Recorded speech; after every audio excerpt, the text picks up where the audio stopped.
Lakesha Burton, October 29th, 2021, Jacksonville, Florida.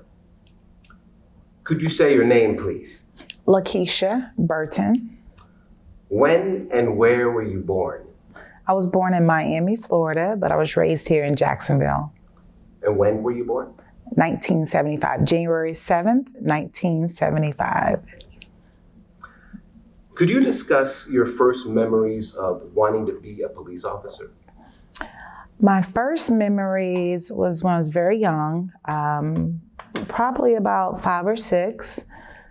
And I remember living in Miami. My grandparents resided there, and my grandfather was really wealthy. So he owned a barbershop, and he owned a store and a motel in Fort Lauderdale. And I remember I would be sitting in the truck, and drugs were very prevalent back then, where the drug dealers would literally go to the vehicle of people that were in traffic at the red light and stop the vehicles and, do the exchanges. And when police would come, they would literally run through my grandfather's property, obviously destroying a lot of his property. So I remember one day looking out the truck, and I thought to myself, one day I'm going to grow up, I'm going to be a police officer because I want to put these drug dealers in jail. Because they literally would run past my grandfather and almost knock him down. So that was my very first thought of being a police officer.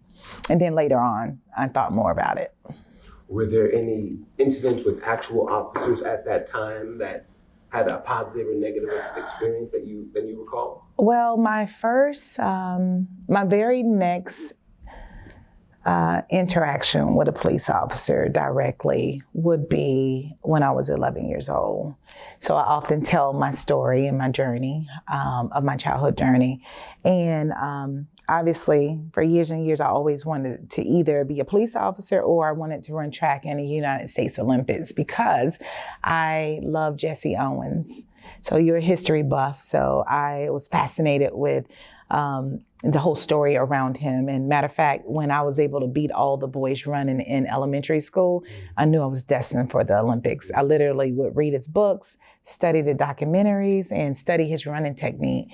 So, but my dreams were shattered when I was 11 years old at the time when my stepfather at the time, he began to sexually abuse me.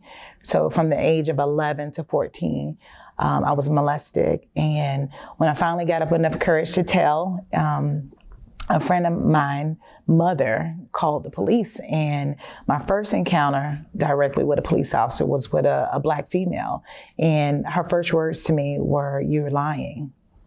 Yeah, so thank God there was another police officer there that day who witnessed this, and he asked her to leave out. And, I'll never forget how much compassion and love that he showed me that day. And he came over and he knelt down and he hugged me. He said, I believe you, and I'm going to make sure this man never touches you again.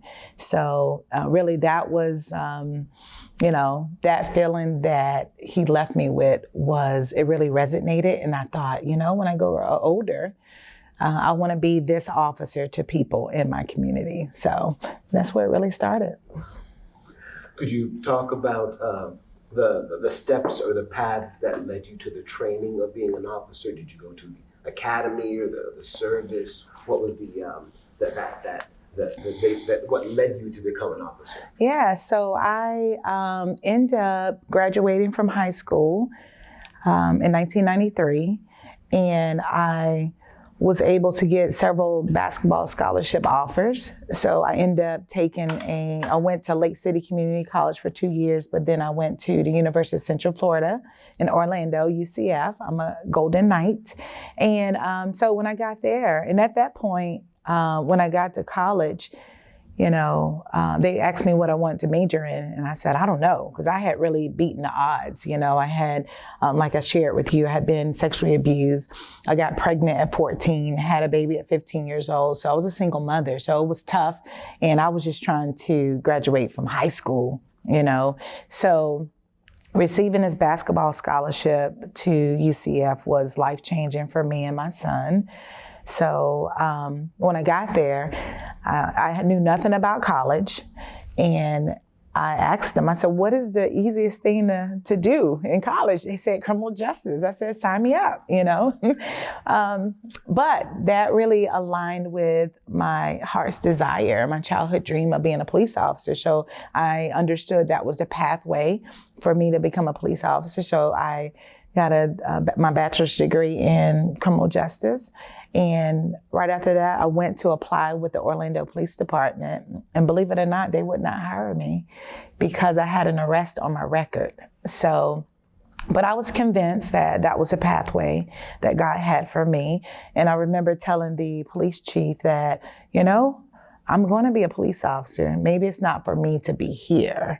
And the significant thing about what happened next was incredible, because I went to talk to my pastor in Orlando about what happened. And he said that he knew Sheriff Nat Glover here in Jacksonville. So he said, why don't you go back home? I'm good friends with him. I'll call him. And he literally called him on the phone that day, in that moment. And he got him on the phone. He told him about me, and he literally handed me the phone. And I was like, no, you know. So I got on the phone, and I began to talk with Sheriff Nat Glover then. And I'll never forget the words that he said. He said, come home. I'm going to give you an opportunity. And I can tell you, within 48 hours, I had my U-Haul and my baby, and we were on I-4 to 95 back to Jacksonville. And that was 23 years ago. Okay. Yes. Thank you. I was just sort of doing the math when that happened. Just briefly, if you could talk for a moment about this experience of being a single mother, playing basketball and going to school at the same time. Just kind of maybe one or two things that kept you going in a space where I'm sure a lot of people would be like, I give up. What just sort of kept pushing you through? Right. Well, first, I was in a space where I was ready to give up. I mean, I was so stressed. I was hurting. There was so much trauma from the abuse. And I literally left home when I was 16 years old, and really moving from place to place, you begin to look for love in all the wrong places. I had extremely low self-esteem, and I did a lot of things just to survive. And at one point, I was consuming drugs and alcohol, and I suffered from a deep hopelessness. And in 1992, I was at a crossroad. I hit rock bottom, and I felt like my life had no value, and I was ready to give up. And I literally began to contemplate suicide. And I tell people, if I had access to a firearm, I wouldn't be sitting here today. But during that time, I always say that this lady's an angel, but she invited me to a church revival here in Jacksonville off Lane Avenue. And I felt like I had nothing else to lose. So I went to that church revival that night. And I tell people, in short, that I walked into church a victim and I walked out a victor. God changed my life. Wow. Yes. So from that point, I just had to make a decision. First of all, I had to recognize that what happened to me wasn't my fault. And I had to get to the point where I no longer needed people to feel pity and sorry for me. And I began to obviously get counseling. I changed my surroundings. I changed like the music I was listening to and the places I was going, and my circle, my support system shifted. And I began to be around people who saw me as somebody, who saw potential in me, and really had the same goals and ideologies about life. So, and really it was a journey. And I'll just say this, because we talk about mental health and trauma. That happened to me years ago when I was 11 years old, and I'm 46 years old today, and I still live with the trauma of what happened to me then. So I'm healed, I'm whole, but it's a continuous healing process, if that makes sense. And I choose to heal with it in a positive way, and a lot of that is by sharing my story. You have your criminal justice degree. I was wondering if you could talk about, you joined the police force, if you could maybe discuss your feelings and impressions on the first day on the job. If you can sort of take yourself back to that, how you expected it was going to be, and then how it ended up being. Yes. So when I started the police academy, it was just like I was back in school. That's what it was. You go to class, you go to, you're being taught different topics. So that was good. And because I had run track and played basketball in college, and obviously I had been through so much in my early life, I was mentally tough and physically tough, emotionally tough. So it was easy for me to transition to the police academy. The physical part was easy. Not easy, but it was easy for me, but tough. But the physical part, our defensive tactics, I remember it was very few women in our class. I think it was probably about 3 or 4 women. And whenever we would do defensive tactics drills, I always requested to be with a male, because I was just tough. I was strong. I said, if I'm on the streets, the person that's going to try me would be a male. So I wanted to get my practice in, then. But it was everything I dreamed of. It is amazing to be able to do something that you dreamed about when you were young. So it was very surreal. And I just I had accomplished so much. So that was just the next step for me in my career. And after the academy, which force did you join? Did you join the JSO? Yes, the Jacksonville Sheriff's Office. Yes. Okay. Yes. And then if you could maybe talk about your experiences there. Yeah. Your first few days. Yeah. So first of all, when I graduated from the academy, I didn't get hired as a police officer right away. I got hired as a police bailiff. So I had the opportunity to work in the courtroom, the courthouse, and with the judges and kind of see that side of the judicial system. But then when I did a year later get hired and I started on the beat. It was interesting. So, this is a male-dominant profession, not many women, certainly not many Black women. So I remember early on, an older white male officer, he looked at me and he said, I don't even know why they allow you to wear that uniform. So for me, I wasn't shocked. But I saw that as an opportunity, and I was already so competitive, and I was thinking, you don't know who I am, who you're talking to. And I remember telling him, listen, and I don't even know if he said it because I was Black or female or both, probably both, right? And I told him one day I'm gonna be your supervisor.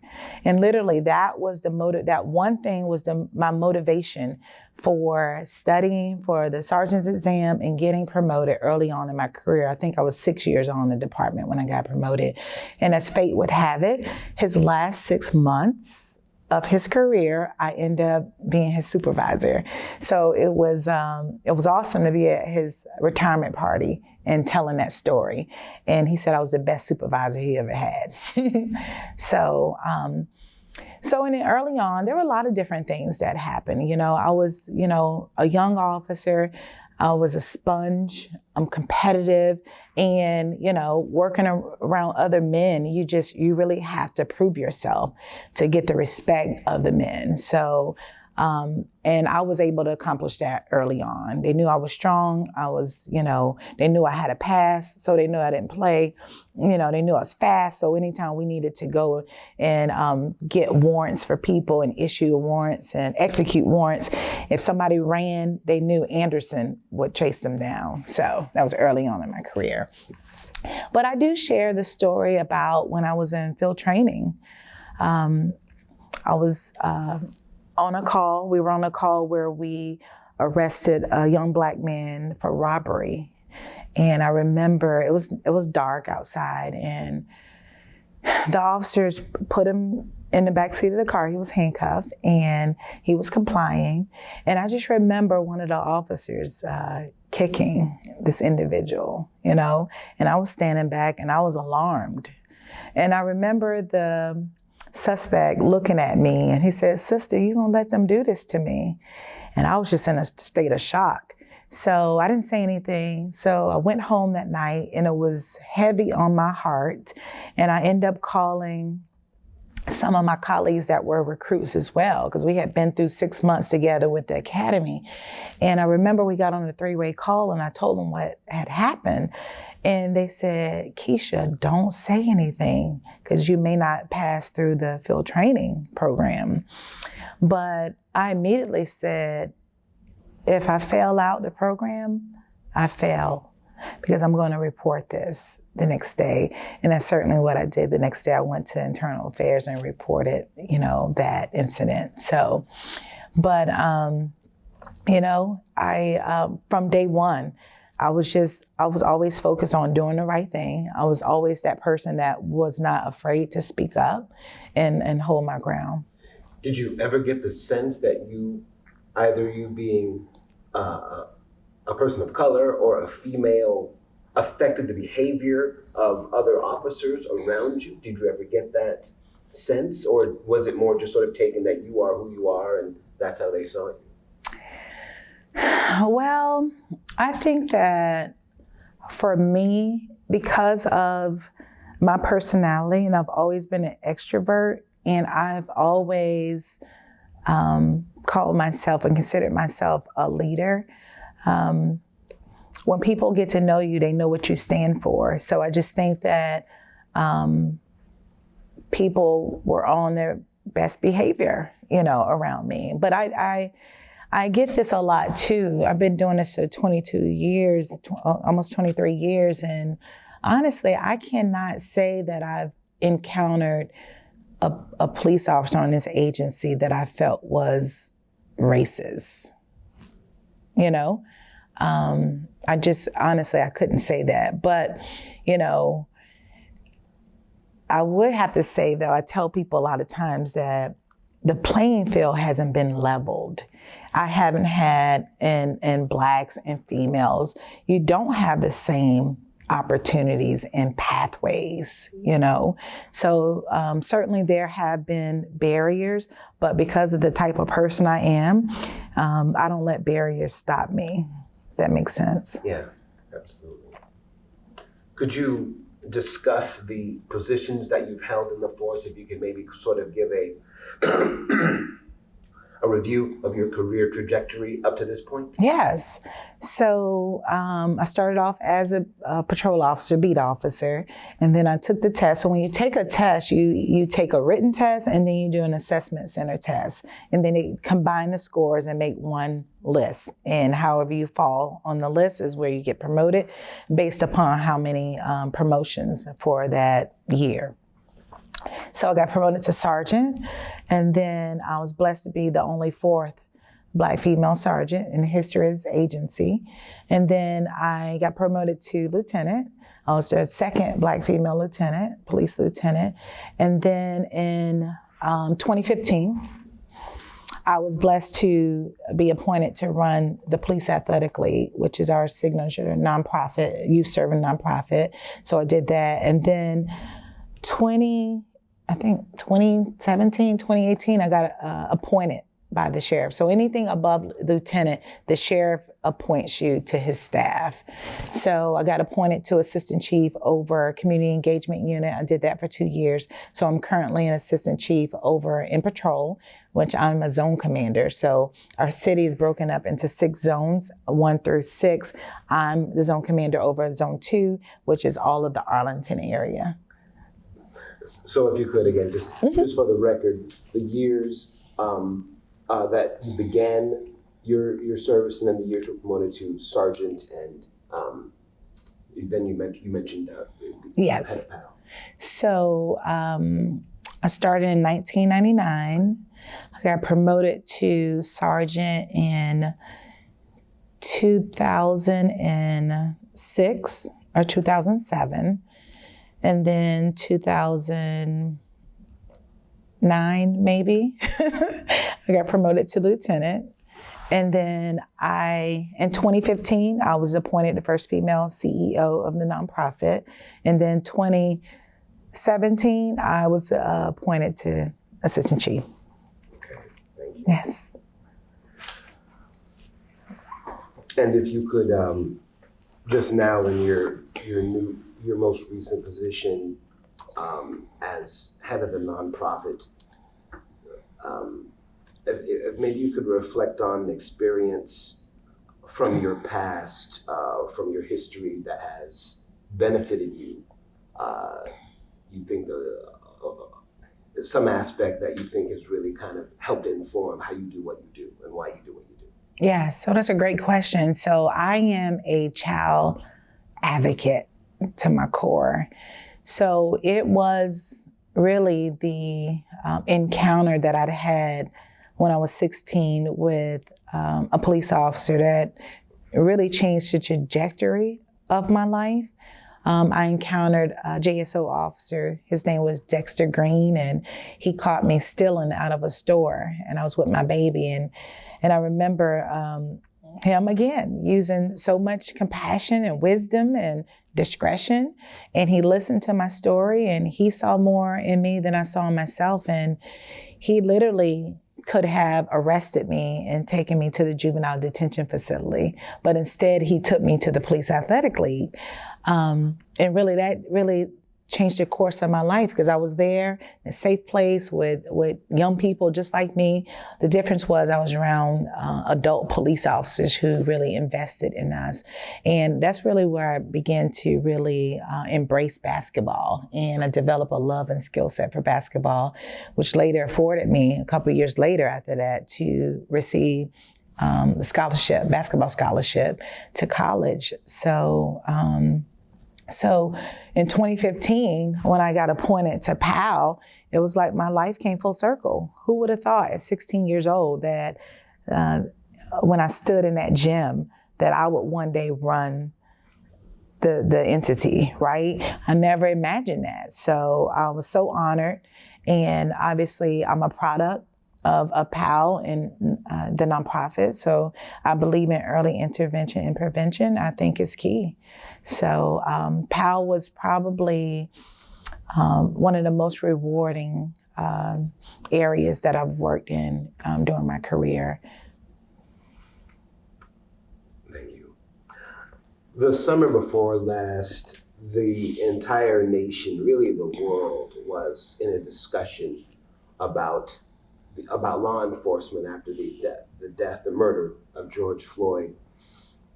And I was wondering if you can give your perspective, again, as a, not just a law enforcement officer, but a Black female law enforcement officer, around some of the conversations about what led to that moment and how the nation reacted to it. There were lots of calls about defunding the police and that sort of thing. Just if you could maybe sort of discuss your feelings around that time, your reflections around that. Yes.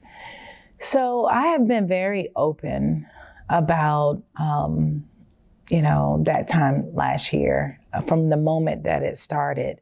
I believe right before George Floyd, there was Ahmaud Arbery.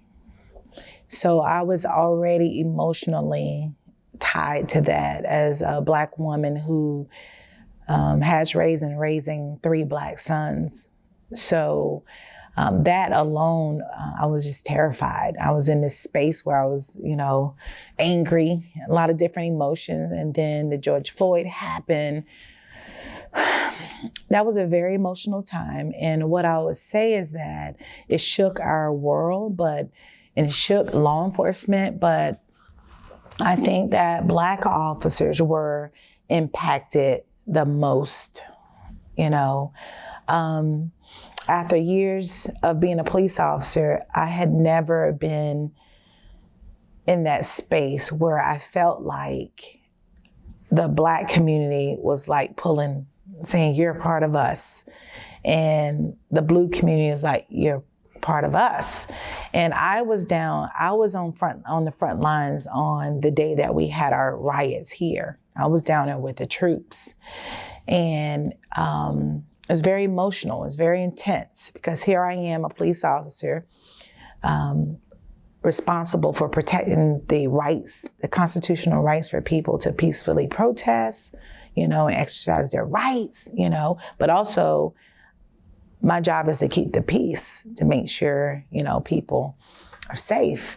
So it was a very trying time, but I went through a period of time where I realized for the first time that I was both Black and blue.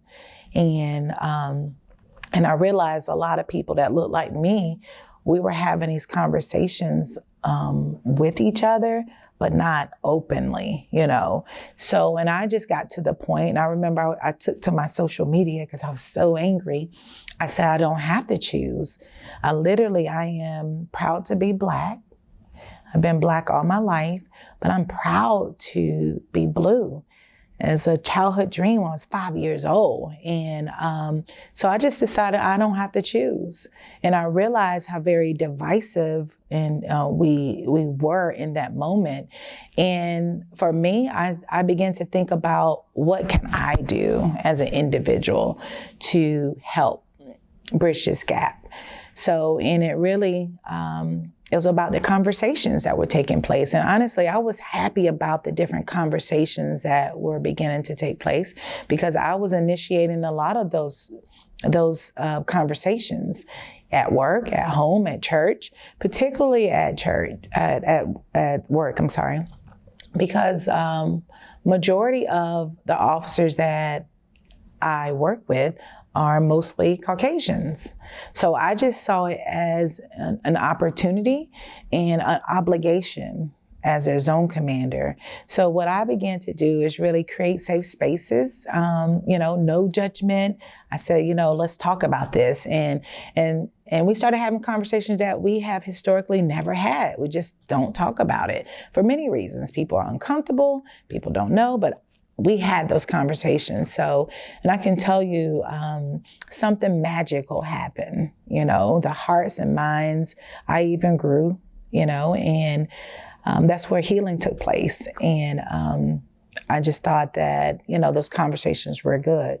So in terms of a lot of the calls for defund the police, immediately I was like, no, don't defund the police.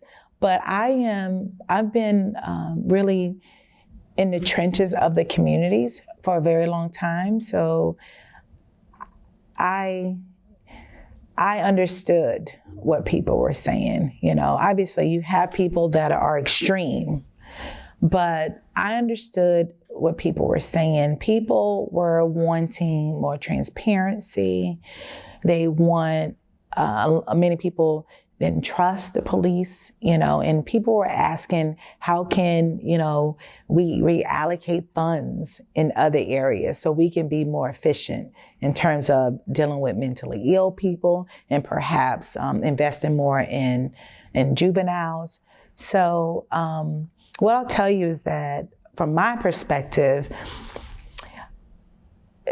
whatever topic you bring up, it means different things to different people. Black Lives Matter, Blue Lives Matter, defund the police. So when I'm talking to people, I want to be very clear about what are you wanting to talk about? Because there's so many different variables, so many layers. And, we're just in a time where people, they will take what you say out of context and everything. So, so I just think that, it was a tough time. I think that a lot of good has come about. We do have work to do, but it certainly elevated a lot of voices and conversations that I believe needed to take place and continue, and we need more of it. Absolutely. And you're right, even the term defund the police became this word that became loaded. A lot of things, a lot of people interpret it different ways, but right. There were people talking about, reform or change or something like that, and it definitely seems like there's room for it. Right. And to your point, people, you say reform, they think that's bad, but you look at the definition. I think that law enforcement has evolved, and we have to continue to evolve, and we should be getting better. So to me, that's reform, doing things better than what we've been doing them. So, but you hear some people, they say reform and they take it, just extremes, Absolutely. So if we can just sort of put out there a moment, a kind of blue sky moment. I know every police force all over the nation is different and they're evolving at different steps. But let's say you're in charge of a force, and you want to make sure that no George Floyd moments happen again. what would be sort of your first or maybe one or two ideas to prevent that from happening again? That's a great question. So I think that it starts in recruiting. The people that we are recruiting, the requirements, and then in the academy. That is really the very beginning, the foundation.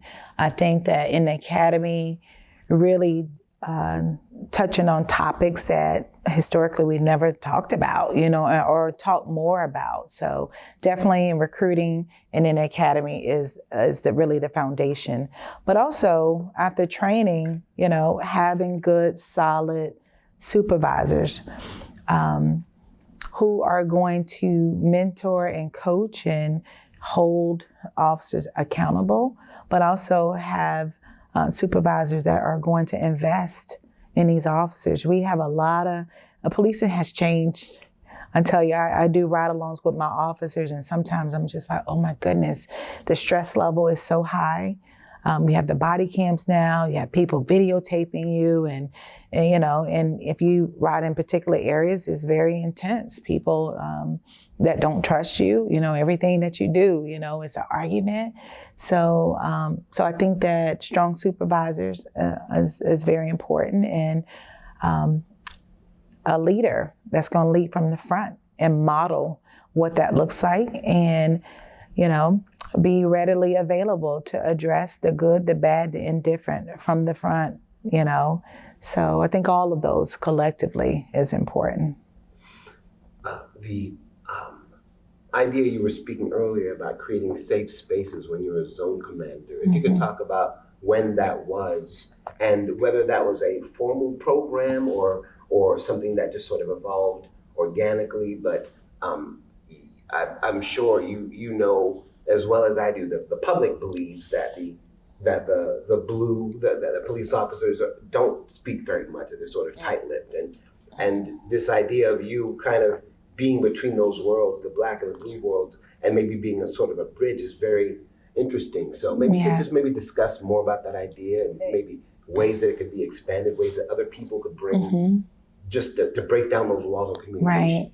I think first of all, you have to find that person who is courageous enough to do it and will be vulnerable and really have a heart. And again, I think a lot of why I am who I am is because of what I've been through, and that trauma has really always been at the forefront because I'm always healing. And over the years, I've had safe spaces. When you create this safe space, what that means is that everybody's in here is not judging you. Everybody in here is on one accord. We want to learn. I want you to hear from me. I want you to respect me, and vice versa. So, and it's organic. Yeah, I didn't make anybody, but I just think that it was such a crucial time for all of us. All the officers were impacted. Even the Caucasian officers, a lot of them didn't understand. What is the Black community? Why are they so angry? What's going on? So it took somebody from the Black community to sit down and say, hey, this is, and give them perspective, to make them more aware. And I remember I shared with one of my lieutenants, I said, listen, I have 3 Black sons, and I've always been terrified if they get pulled over by the wrong police, because I believe that majority of police officers are good. And, but I do recognize that my Black son, I didn't want him to be that one to get that bad officer and things go bad, So in having that conversation, they told me, I never had that conversation with my son, And for me, I wanted to know, why? Why not? So it's just an opportunity to learn and grow. So I started doing that immediately after George Floyd. Again, because I was on the front lines with the officers, literally on the front lines with mobile field force in our community. And I can tell you, for a split moment, I got tunnel vision. And I literally was standing right in front of a Black woman you ever see somebody and you see their pain and then you can just feel their pain? I looked at her and she and I had eye contact, and I was trying to communicate with her through my eyes. And what I was trying to say to her is that I understand how you feel. Like, I'm hearing blue, but I understood her. I understood like her pain, because she wasn't out there trying to tear down the police. Everybody out there was not out there trying to antagonize and hurt the police. There are people out there just using their voices to express their pain and their frustration and their anger. And that's what I saw from her. And just as I was going to just hug her because it was so intense.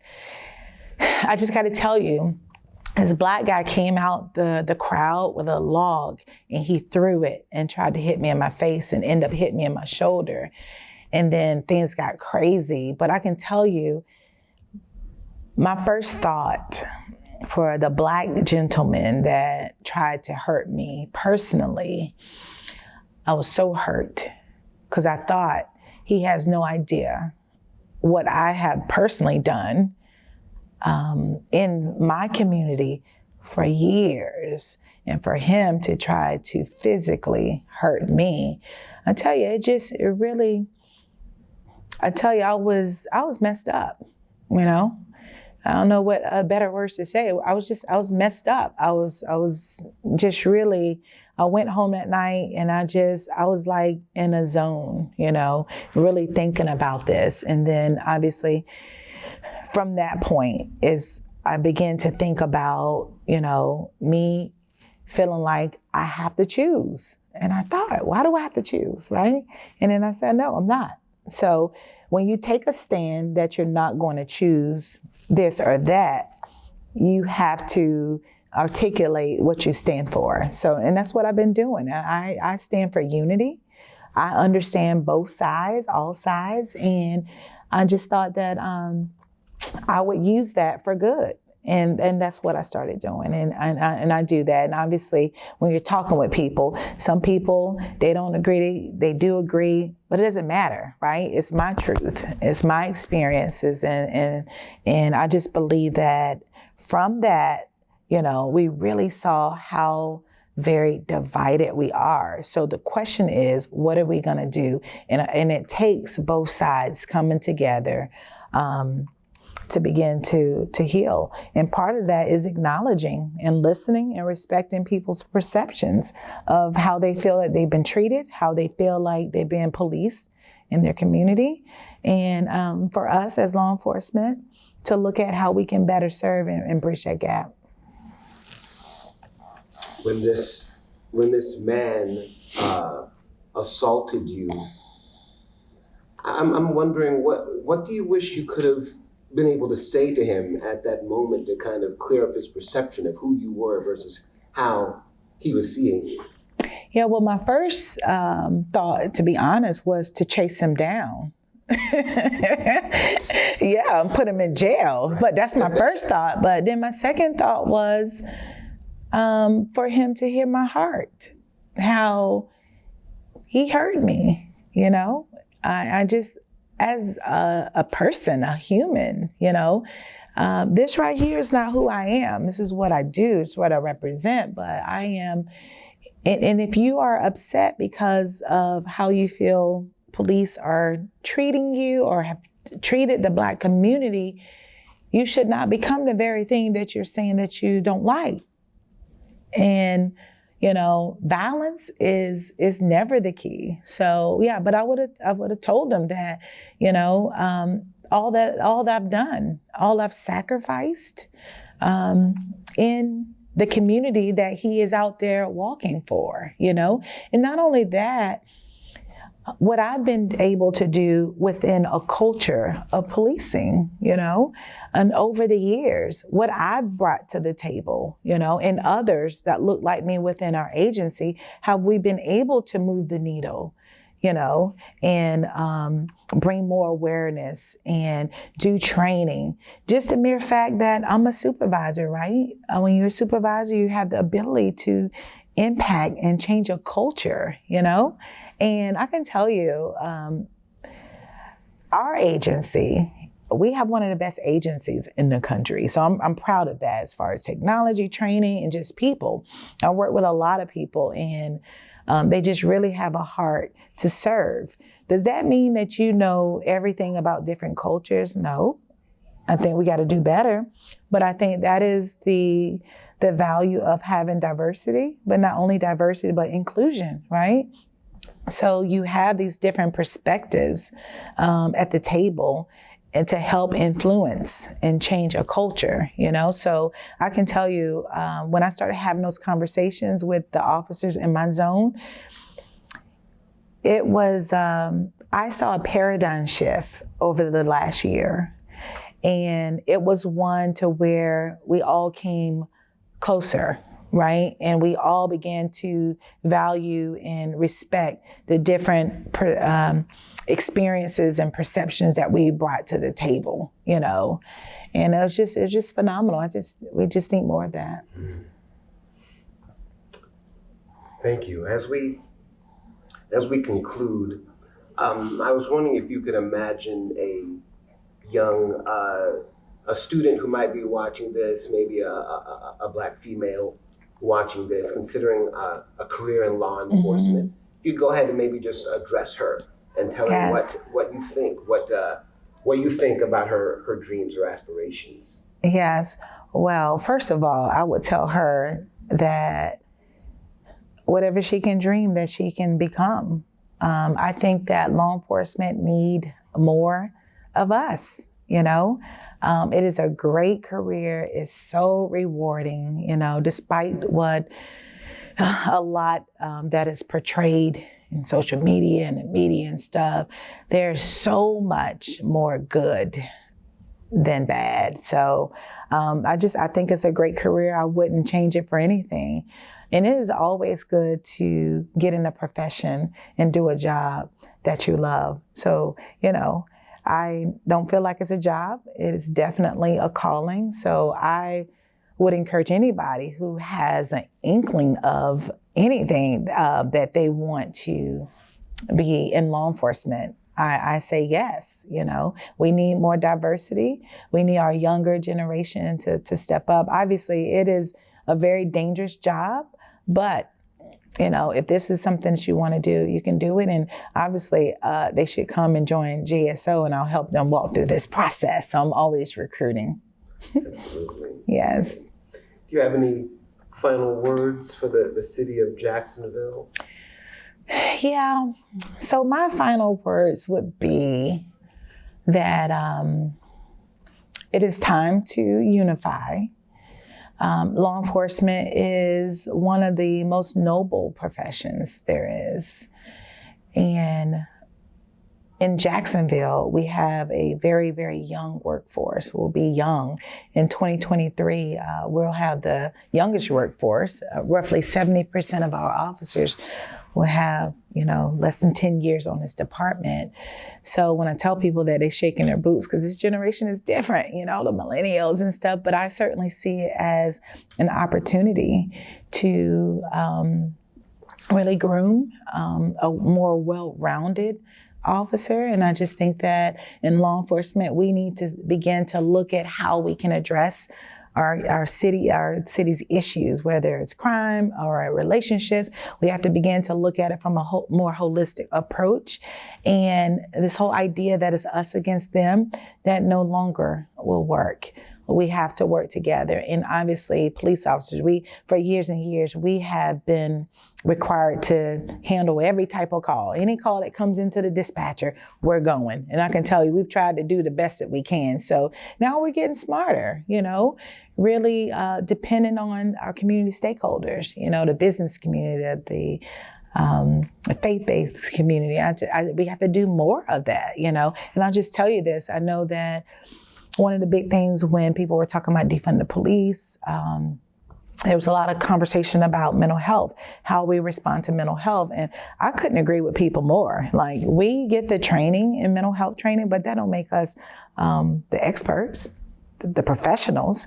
So now police departments across the country, there's a great model where you have you create a co-responder program where you have a licensed mental health person riding with a police officer. And I can tell you, we started that a little over a year ago, and it has proven to be very, very successful.